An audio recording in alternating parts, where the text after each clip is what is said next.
एक घर का आंगन सैकड़ों लोगों से भरा हुआ था और उसी आंगन के अंदर बाप और बेटा ये दोनों भी मौजूद थे। बाप की उम्र लगभग 50 साल के आसपास और बेटे की उम्र लगभग 30 साल के आसपास। बाप अपने बेटे के पैरों में पड़ा हुआ था। तभी बेटे ने अपने बाप को बहुत ज़ोर का एक थप्पड़ मारा और थप्पड़ मार कर कहा कि मैं तुम्हें किसी भी कीमत पर माफ़ नहीं कर सकता। बाप रो रहा था, गिड़गिड़ा रहा था, रहम की भीख मांग रहा था और जितने भी घर में लोग मौजूद थे, वो चाहे रिश्तेदार हो, आसपास के हों या फिर बहुत ही करीबी हों, सभी के सामने हाथ जोड़कर बाप ने चारों तरफ घुमाकर कहा कि इस गलती को मुझे माफ़ कर दो, मैं आपसे माफ़ी मांगना चाहता हूँ। लेकिन बेटे ने न केवल थप्पड़ मारा, तभी 112 नंबर पर फ़ोन किया।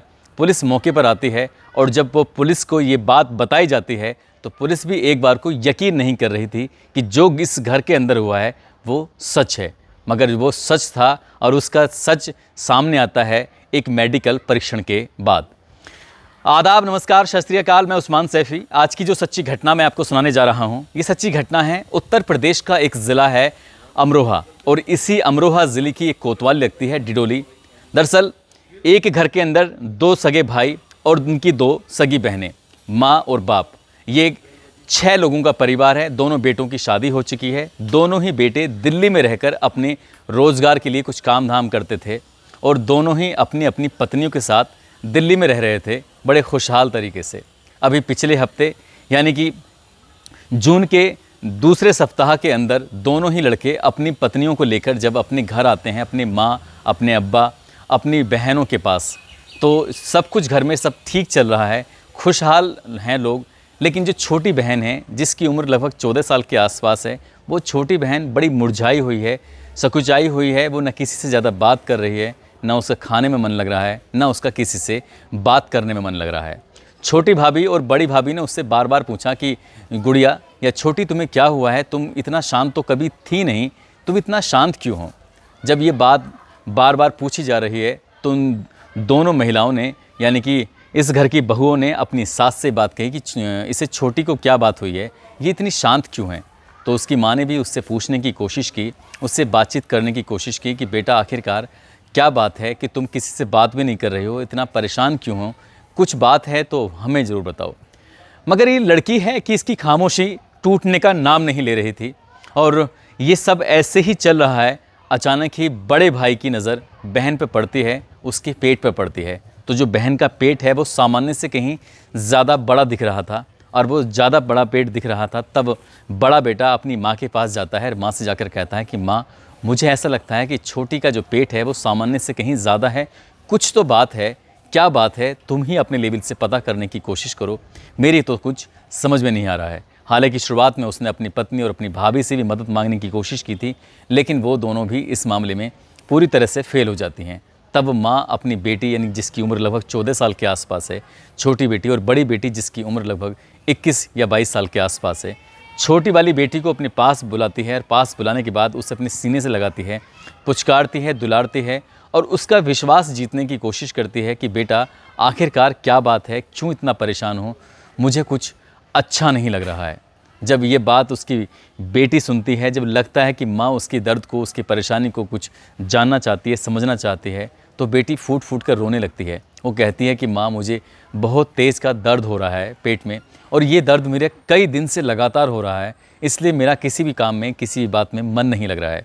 तब माँ अपनी ही बेटी को अपने बड़े बेटे के साथ सीधा एक हॉस्पिटल जाती है। वहाँ जाने के बाद अपनी बेटी का इलाज कराने की कोशिश करती है कि बेटी को पता नहीं क्यों दर्द हो रहा है। तब डॉक्टर, एक महिला डॉक्टर के सहारे से जब आखिर में पहुंचते हैं तो एक परीक्षण के बाद पता चलता है कि वो लड़की लगभग 3 महीने की गर्भवती है, प्रेग्नेंट है। ये बात देखने के बाद माँ और बेटे की सांसें उखड़ जाती हैं, सोचने पर मजबूर हो जाते हैं कि उनकी छोटी बहन, जिसकी उम्र अभी 14 साल के आसपास है, आखिरकार ऐसा क्या हुआ है।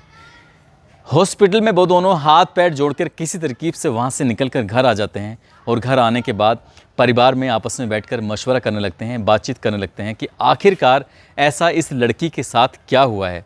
फिर बेटी से बार बार एक ही बात पूछी जा रही थी, बेटा ये सब तुम्हारे साथ किसने किया और कैसे हुआ? तब उस बेटी ने जब बताया, उसको सुनने के बाद घर में किसी भी व्यक्ति को यकीन नहीं हो रहा था। दरअसल वो बेटी कहती है कि मेरे साथ मेरे अब्बू काफ़ी समय से, लगभग 6 महीने से ज़्यादा हो गया समय, तब से लेके ऐसे ही घिनौना कृत्य कर रहे हैं। जब वो बाथरूम से नहाकर निकली थी एक दिन, तो घर में उस दिन कोई नहीं था, ना बड़ी बहन थी ना माँ थी, वो अकेली थी और पापा ने उसको, उसके अब्बू ने उसको आपत्तिजनक स्थिति में देख लिया था और उसी दिन से ही उन्होंने उसके साथ गलत काम करने की जब कोशिश की और लड़की ने जो विरोध किया तो अब उसके अब्बू ने उसे बहुत बुरी तरह से मारा पीटा, यातनाएं दी, जब तक क्या लड़की तैयार नहीं हो गई, उसके साथ गलत काम कराने के लिए राज़ी नहीं हो गई, तब तक वो उसके साथ ऐसे ही टॉर्चर करता रहा, ऐसे ही उसको मारता पीटता रहा।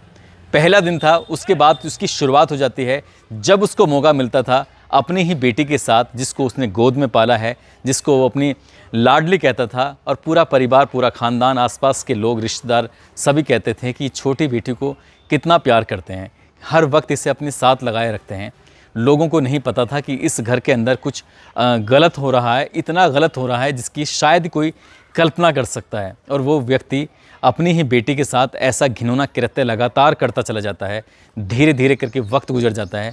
लगभग 6 महीने तक जब उसको मौका मिलता था, किसी न किसी बहाने से वो अपनी बेटी के साथ बलात्कार कर रहा था। और एक दिन ऐसा भी आता है कि वो लड़की प्रेग्नेंट हो जाती है, गर्भवती हो जाती है। लगभग उसके पेट में आज भी 3 महीने का गर्भ पल रहा है। जब ये बात उसके बड़े भाई को पता चलती है तो बड़ा भाई अपने ही बाप को लेकर इतना गुस्सा करता है कि घर में बहुत सारे लोग आ जाते हैं, हंगामा खड़ा होता है। घर के कुछ सदस्य ये कह रहे थे कि घर की बात है, इसको दबाने की कोशिश करो। घर के कुछ सदस्य कह रहे थे बेटी के साथ बहुत गलत हुआ है, ये होना नहीं चाहिए। फिर सामूहिक रूप से एक ही बात निकल के आई, इस बात को दबाने की कोशिश की जाए। लेकिन बेटा था कि बेटे को इतना गुस्सा आता है कि अपने बाप को एक ज़ोर का तमाचा खींच के मारता है और तभी पुलिस को बुलाता है। पुलिस मौके पर आती है।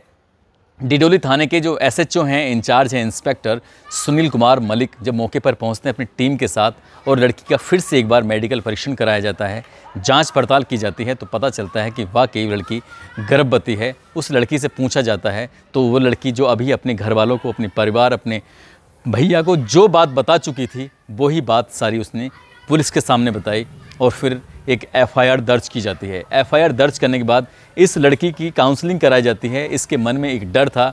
वो लड़की बताती है कि साहब, जब भी उसके पापा घर में आते थे, यानी कि उसके अब्बू घर में आते थे, तो वो अपने ही अब्बू की आहट से कांपने लगती थी, डरने लगती थी और उसके अब्बू किसी न किसी बहाने से छोटी ही बेटी से पानी मांगते थे, छोटी ही बेटी से चाय मांगते थे, छोटी ही बेटी से खाना मांगते थे। बाहर जो एक बैठक थी, कमरा था, उसी कमरे में वो कभी भी अपने पास बुला लिया करते थे और उसके प्राइवेट पार्ट पर वो इधर उधर हाथ फेरने की कोशिश करते थे। लड़की कहती थी कि मुझे अपने ही बाप के अंदर से घिन आने लगी थी। लेकिन अगर ये लड़की प्रेग्नेंट ना होती या गर्भवती ना होती तो शायद ये राज कभी भी नहीं खुलता। और आखिरकार ये जब राज खुलता है तो पुलिस ने उसके बाप को गिरफ्तार कर लिया।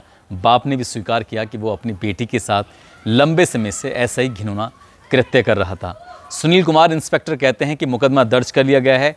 वो एक रिकॉर्ड बनाना चाहते हैं कि कम से कम समय में इसमें चार्जशीट लगाएंगे और चार्जशीट लगाने के बाद इस आरोपी को, इस दरिंदे को कम से कम समय में बड़ी से बड़ी सज़ा दिलाने की कोशिश करेंगे। इसके लिए उन्होंने उच्च अधिकारियों के सानिध्य में रहकर काम करना अपना शुरू कर दिया है। साथ ही उस लड़की की काउंसलिंग कराई जा रही है ताकि उसके अंदर जो अपने बाप के प्रति एक डर पल रहा है वो डर शायद हमेशा के लिए ख़त्म हो जाए। लेकिन वो बेटी शायद ही इस दर्द, इस परेशानी से, इस समस्या से कभी उबर पाएगी, क्योंकि उसके साथ जो हुआ है, कोई राह चलता कोई व्यक्ति शायद इस गलत काम को करता तो शायद इस बात को भूलने की कोशिश करती है। लेकिन वही बाप जिसको वो अपने जिस बाप ने उसको बचपन से गोद में रख के पाला है, पोसा है, इस लायक किया है, जो बड़े सारे सपने देखते हैं, वो सब सपने उसके चूर हो चुके हैं। फ़िलहाल लड़की की हालत ठीक है और इसके अलावा उस लड़की के जो प्रेगनेंसी है उसको ख़त्म कराने के लिए, गर्भपात कराने के लिए कोर्ट की मंजूरी लेने का प्रयास किया जा रहा है। जल्द से जल्द इसमें घर वाले और पुलिस वाले लगे हुए हैं। दोस्तों, इस घटनाक्रम को सुनाने का उद्देश्य किसी को परेशान करना नहीं है, किसी का दिल दुखाना नहीं है, बल्कि आपको जागरूक करना है, आपको सचेत करना है। आप जहाँ भी रहें अपना ख्याल रखें, सुरक्षित रहें। जय हिंद, जय भारत।